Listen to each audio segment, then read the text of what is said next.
তার মারধর খেয়ে তিনি কান্নাকাটি করছেন, বলছেন তৃণমূল যদি মারতো তাহলে মানতাম। কেন? তিনি মার খেয়েছেন কাদের হাতে? বিজেপিরই পঞ্চায়েতের সদস্যদের হাতে। তার বাড়ি ঘর ভাঙচুর করে দেওয়া হয়েছে, কারণ বিজেপির অন্যান্য পঞ্চায়েত সদস্য বলছেন তিনি দুর্নীতিতে অভিযুক্ত। দেখুন,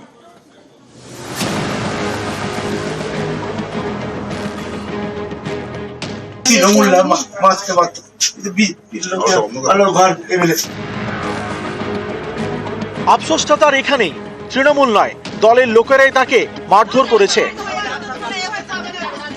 বাড়ি ঘরেরও ভাঙচুর চালিয়েছে বলে অভিযোগ। আর তাই বিজেপির পঞ্চায়েত প্রধান কাঁদতে কাঁদতে বলছেন তিনি আর পঞ্চায়েতে যাবেন না।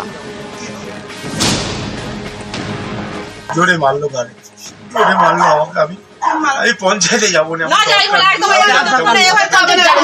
আমি পঞ্চায়েতে যাবো না। তৃণমূল মারতে পারতো, ঘর এমএলএ ঘর ভাঙলো, আমার ঘরগুলো ভেঙে।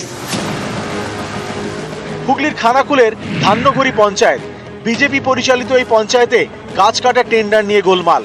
বিজেপি প্রধানের দাবি টেন্ডারে স্বচ্ছতা বজায় রাখতে বাধা দেওয়া হচ্ছে। বাধা দেওয়ার চেষ্টা করছেন বিজেপিরই পঞ্চায়েত সদস্য, অঞ্চল কনভেনার সহ একাংশ।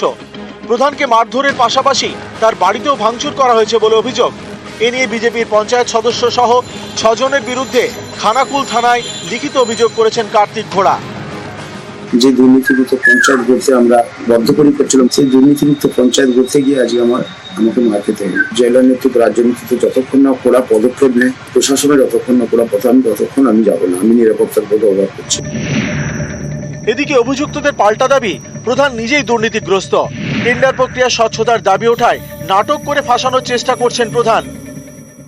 কোনো মারধরের প্রশ্ন যায়নি বা মারধর কোনো করিনি, ওখানে যাইনি আমরা। প্রধান সাহেব মোটেই স্বচ্ছ নয়, একদম দুর্নীতিবাজ পঞ্চায়েত, মানে দুর্নীতিবাজ প্রধান।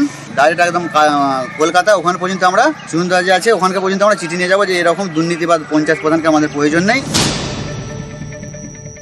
পুরোটাই হচ্ছে কাটমানির বিষয়। মরোরা খালের ওপর যে গাছ, সেই গাছকে আধামূলে কেটে বিক্রি করে দেওয়া হচ্ছে, লুটপাট চলছে। গাছ কাটাকে কেন্দ্র করে একটা সমস্যার সৃষ্টি হয়েছিল।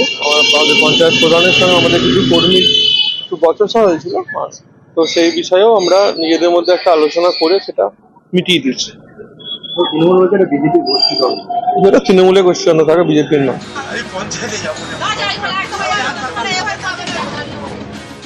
খানাকুল থেকে শুভদীপ ঘোষ, নিউজ 18 বাংলা। চন্দননগরের ডান্সারের মৃত্যুতে